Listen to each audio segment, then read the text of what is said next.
Merhaba arkadaşlar, hoş geldiniz. Bugün de sizlerle bu güzel motifleri yapacağız birlikte. Şöyle göstereyim. Ben şöyle üçgen bir parça yaptım.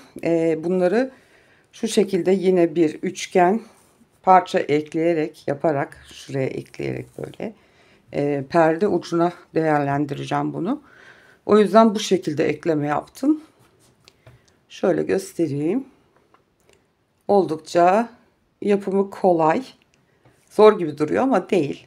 Çok kolay, bir yandan örüyoruz, bir yandan da motiflerimizi ekliyoruz ve parçamızı elde etmiş oluyoruz. Bu şekilde ön yüzü, şu şekilde de arka yüzü. Yapılışı gerçekten çok basit. Şimdi göreceksiniz zaten birlikte yaparken. Ben ip olarak Yarn Art'ın Violet ipini kullandım. Ören Bayan Maxi kalınlığında. Renk numarası da 5307. Çok tatlı bir sarı. 8 numara. 1,25 milim yabalı tığ kullanıyorum. Şimdi yapım aşamasına başlayalım isterseniz. Evet, şöyle bir tane sıkılama zinciri yapıyorum. 5 tane zincir çekiyoruz. Ve ilk zincire geri batıp şöyle kaydırma zinciriyle kapatıyorum halkamı. Şöyle minik bir halka. Bir tane zincir çekiyorum ve bu minik halkanın içine 8 tane sık iğne yapacağız. 2 3 4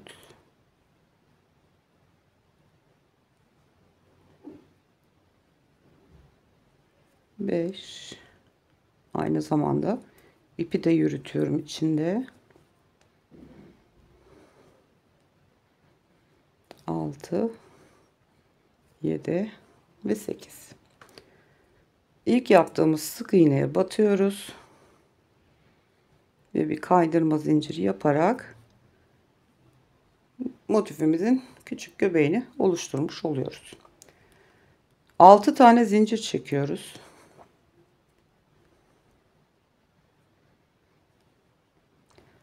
6 tane zincirden sonra doluyorum tığıma.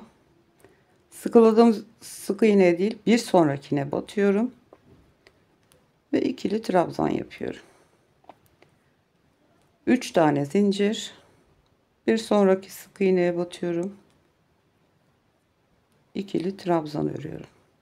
3 zincir, bir sonraki sık iğneye, bu şekilde 8 tane ikili trabzanımız oluşacak.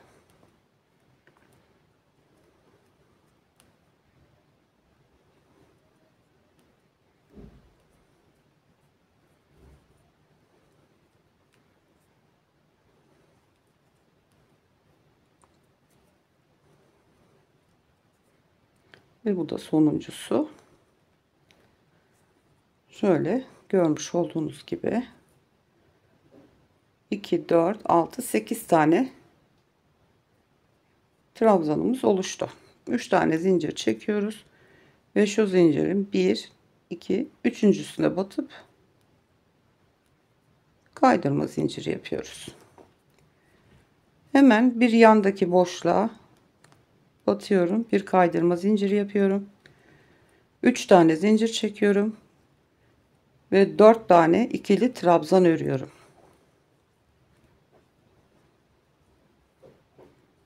Şöyle zincirle birlikte 5 olmuş oluyor. Devam ediyorum. Tığıma doladım. 5 tane ikili trabzan da bu boşluğa örüyoruz.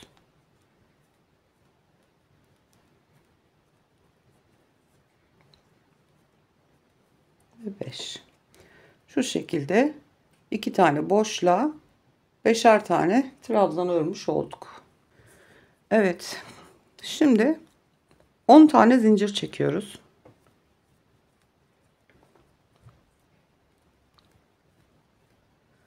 Tığımdan çıkartıyorum. Şu ördüğümüz 5 tane trabzanın şu ilkine batıyoruz ve bu zincirimizi buraya sabitliyoruz. 1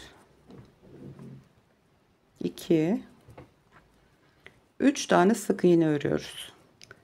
3 tane zincir, şu sık iğnelerin şu öndeki 2 katına batıyorum ve bir tane pıtırcık yapıyorum. 5 tane sık iğne,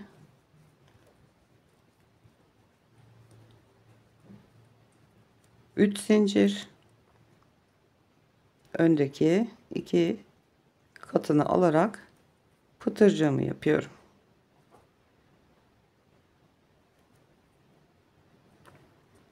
Tekrar 5 tane sık iğne,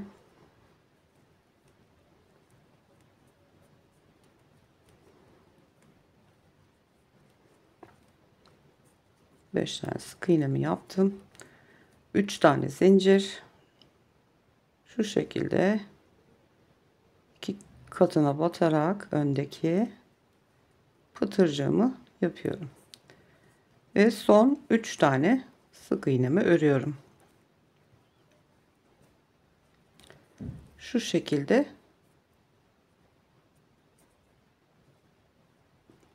yaprak kısmının iç tarafını yapmış olduk. 8 tane zincir çekiyoruz.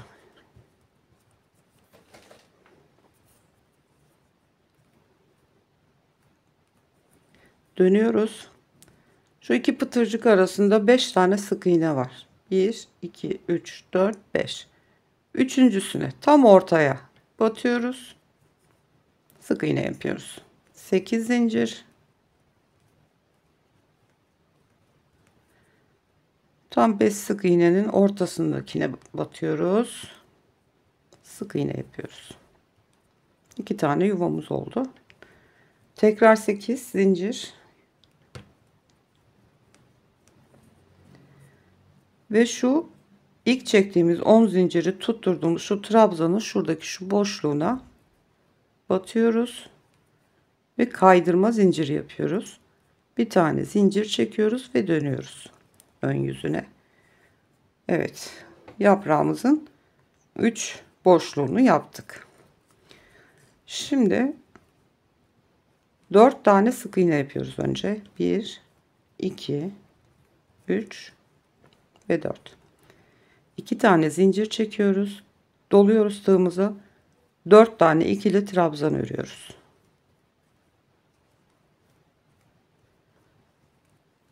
Ve 4. 2 zincir, devam ediyoruz. 5 tane ikili trabzan örüyoruz.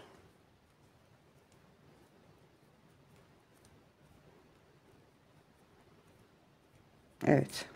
İlk boşluğu doldurduk. 4 tane sık iğne, 2 zincir, 4 tane ikili trabzan, 2 zincir, 5 tane ikili trabzan.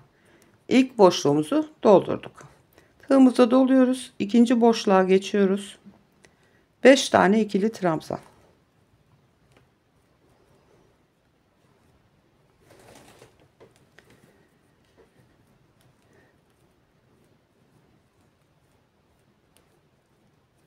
Ve 5. 5 zincir. Burası tam yaprağın tepe noktası oluyor. Tekrar 5 tane aynı boşluğun içine ikili trabzan örüyoruz.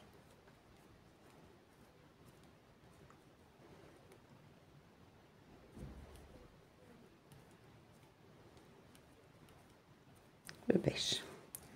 İkinci boşluğumuzu da bu şekilde yapmış olduk buraya. Üçüncü boşluğumuza geçiyoruz. Buradakinin aynısını yapıyoruz. Önce 5 tane ikili trabzan örüyoruz.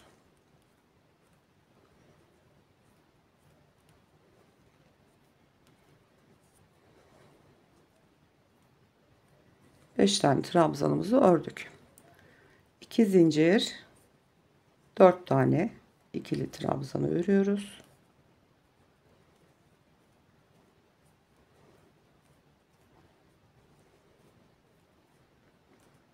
2 zincir, 4 tane sık iğnemizi örerek bu yaprağımızı bitirmiş oluyoruz. Evet, şöyle göstereyim. Bakın, ilk yaprağımızı yapmış olduk. Şimdi bunu şu son trabzanın iki katı alarak, öndeki şöyle buraya kaydırma zinciriyle bu yaprağı böyle sabitliyoruz.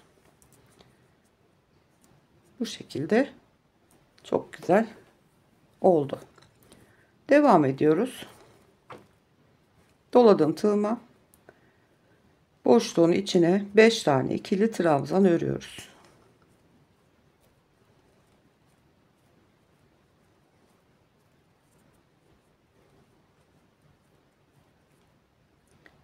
Diğer boşluğa geçiyoruz. Yine 5 tane ikili trabzan örüyoruz.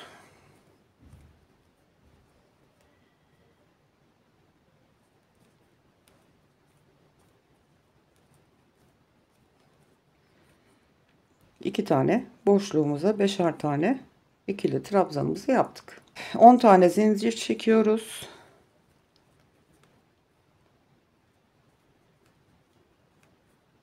Tığımdan çıkartıyorum. 5 tane trabzan geri sayıyoruz. Yani şu ikinci kez 5 trabzan örüyoruz ya. Onun ilkine batıyorum ve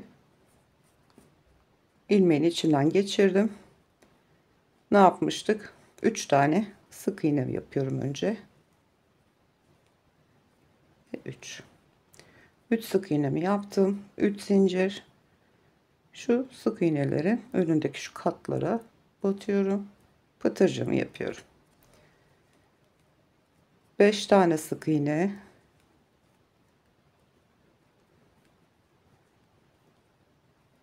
Üç zincir. Pıtırcımı yapıyorum.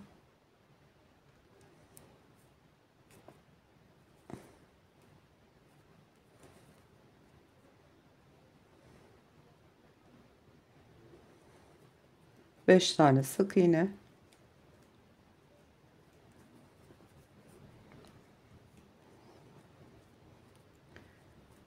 Tekrar 3 zincir.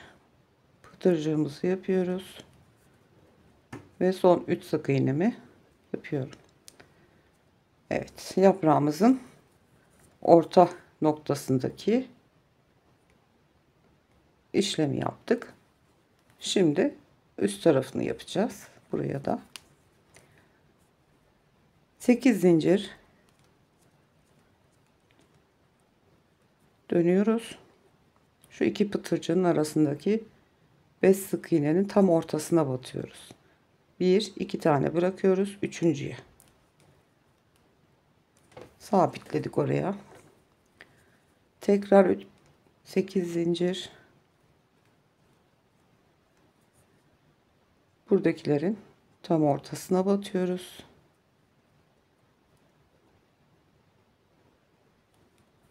Sık iğnemi yapıyorum. Tekrar 8 zincir,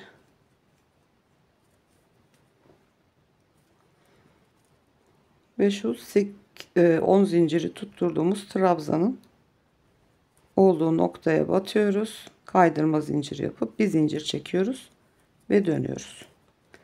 Evet, 3 tane yuvamızı hazırladık. Şimdi 4 tane sık iğne yapıyoruz önce. 1 2 3 ve 4. Şimdi motifin kendi yapraklarını da birbirine tutturacağız örerken. Şu 4 tane sık iğneden sonra 2 zincirli bir boşluğumuz var. Buralardan bu yaprakları hep birbirine tutturacağız.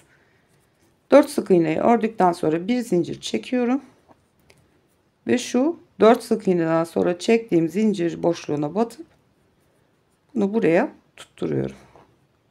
Tekrar bir zincir çekiyorum. Şimdi 4 tane ikili trabzanımı örerek devam ediyorum. Bunları birbirine ekliyoruz ki bitişik dursun, oynamasınlar diye. 3 ve 4 tane ikili trabzanımı yaptım. 2 zincir, 5 tane ikili trabzanımı örüyorum. Evet. Orta boşluğa geçiyoruz. 5 tane ikili trabzan. İlk yaprakta yaptığımız gibi. 3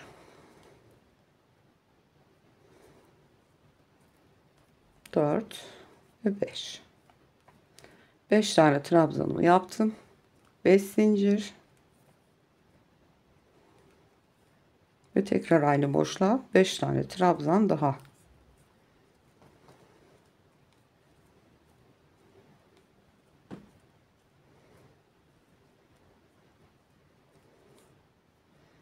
Evet. Son boşluğumuza geçiyoruz. Önce 5 tane ikili trabzanımızı örüyoruz.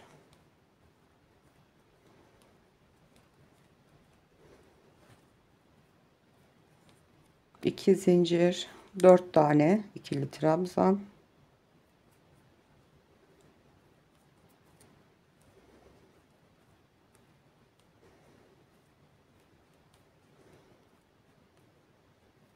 Şu şekilde.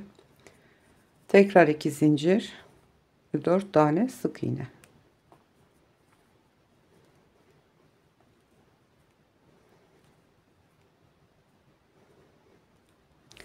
Ve bunu son trabzanın şu öndeki iki katını alarak batıyorum ve kaydırma zinciriyle bu yaprağı tutturuyorum oraya.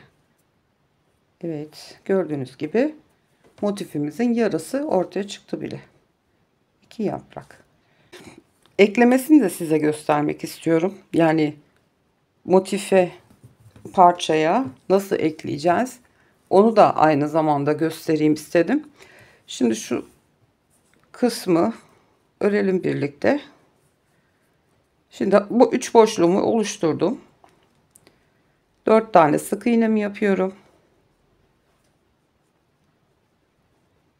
Bir zincir çekiyorum ve yaprakları kendi aralarında birleştiriyorduk ya, şu 2 zincirli boşluğa batıp içinden geçirdim. Bir zincir çekiyorum. 4 tane ikili trabzanımı örüyorum.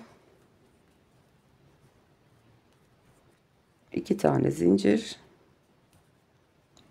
5 tane ikili trabzanımı örüyorum şimdi.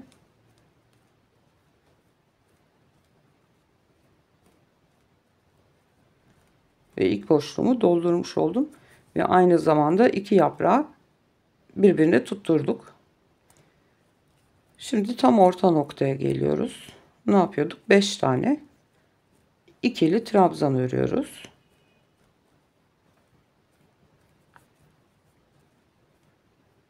Beş tane zincir çekip tekrar 5 tane ikili trabzan öreceğiz, değil mi? Şimdi 2 zincir çekiyoruz. Alıyorum parçamı. Buradaki şu köşedeki noktaya tığımla batıyorum. İlmeğimi aldım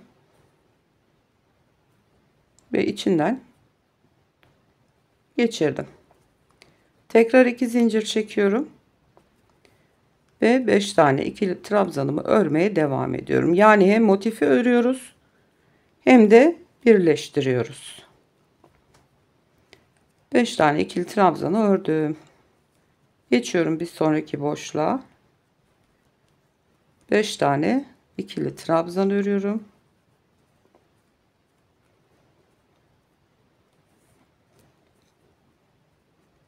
Şimdi şu noktadan ekleyeceğiz. Bakın, bir köşe, bir şu iki zincirli boşlukta.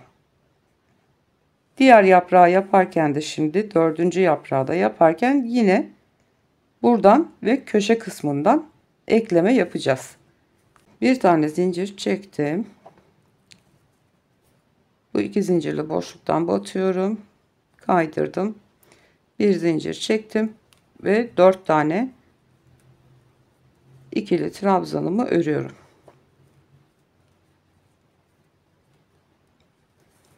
bakın şu şekilde şöyle iki noktadan birleştirmemi yaptım. Şimdi diğer iki noktayı da dördüncü yaprağı örerken ekleyeceğiz. O yüzden şimdi örmeye devam ediyoruz. 2 zincir çekiyoruz ve sondaki 4 sık iğnemi yapıyorum ve bu yaprağımızı bitirmiş oluyoruz. Hemen şu alttaki ilk trabzanın öndeki iki katını alarak bunu buraya sabitliyorum ve geçiyoruz son yaprağımızı yapmaya. Alttaki boşluğa, ilk boşluğa 5 tane ikili trabzanımı örüyorum.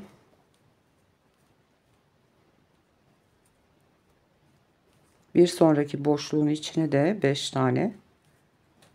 Son boşluğumuz bu. 8 tane boşluğumuz vardı. Her iki boşlukta bir yaprak yapmış oluyoruz. Yani 4 yaprakta 8 tane boşluğu değerlendirmiş olduk.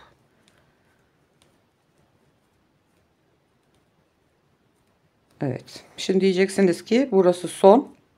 Yaprak örülecek. Nasıl olacak o? Şimdi şöyle yapacağız. İlk önce burayı birleştireceğiz. Son yaprağımızı oluşturacağız. Ekleyeceğiz. Ve en son bitirirken de şu kısımda birleştireceğiz. Ve motifimiz tamamen bitmiş olacak. Şimdi 10 tane zinciri çekmeden önce şu başta yaptığımız ilk zincirin üçüncüsüne batıyoruz. İlk önce bu kısmı birleştiriyoruz. Bakın ortadaki dolgulu dairemiz kapandı. 10 tane zincirimizi çekiyoruz. Tığdan çıkartıyorum. 5. trabzana geri giderek şu ikinci grup tepesine batıyorum. Ve bu zincirimi buraya ekliyorum. Ne yapıyorduk? Önce ortadaki halkada 3 tane sık iğnemi örüyorum. 3 tane zincir pıtırcığımı yapıyorum. 5 tane sık iğne.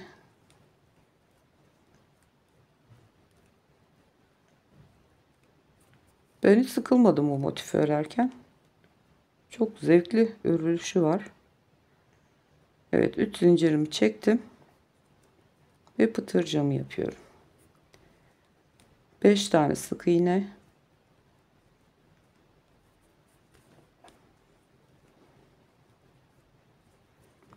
Üç zincir ve son pıtırcığımı da yapıyorum.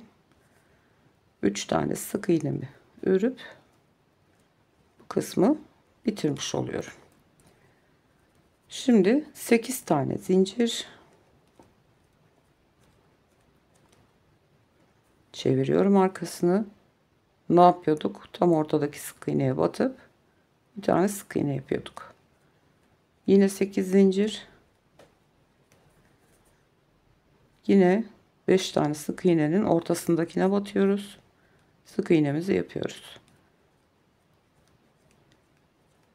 8 tane zincirimi çektim ve şu boşluğa batıp kaydırma zinciri yapıp bir zincir çekiyoruz ve ön kısma dönüyoruz. Şimdi hem motifleri kendi içinde birleştireceğiz, hem parçaya ekleyeceğiz. Ne yapıyorduk? 4 tane sık iğnemizi örüyoruz önce. 4 tane sık iğnemi ördüm. Bir zincirimi çektim ve geliyorum motifimdeki bir önceki yaprağın şu iki zincirli boşluğuna batıyorum ve bunu buraya ekliyorum. Bir zincir daha çekiyorum. 4 tane ikili trabzanımı örüyorum.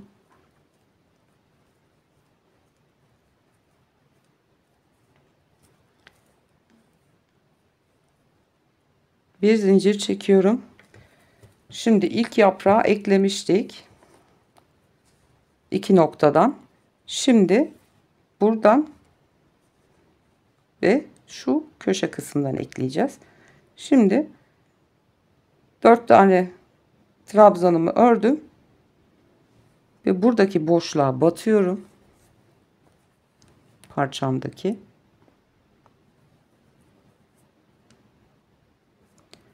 4 trabzanı ördükten sonra bir zincir çekiyoruz ve battığımız bu boşluktan geçiriyoruz ilmeğimizi.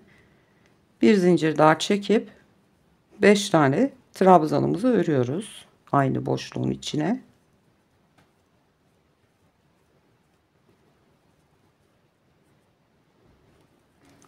Evet, üçüncü noktadan da birleştirmemizi yapmış olduk. Bir sonraki boşluğun içine 5 tane ikili trabzanımızı örüyoruz.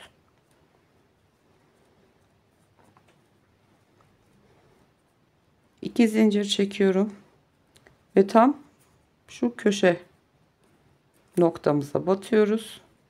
İçinden geçirdim. 2 zincir çekip diğer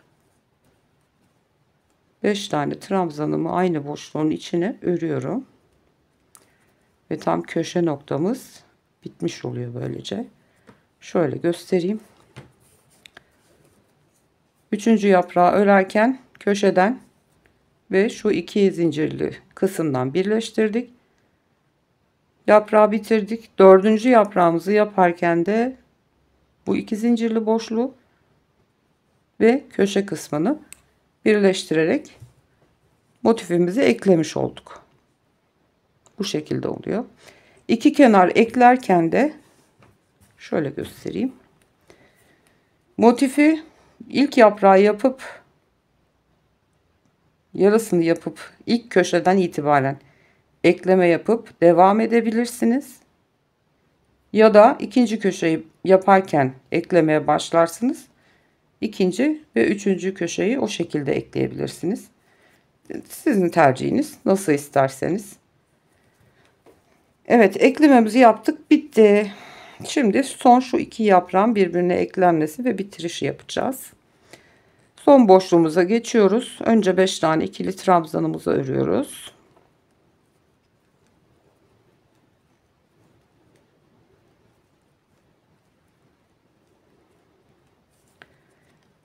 İki tane zincir, 4 tane ikili trabzan örüyoruz.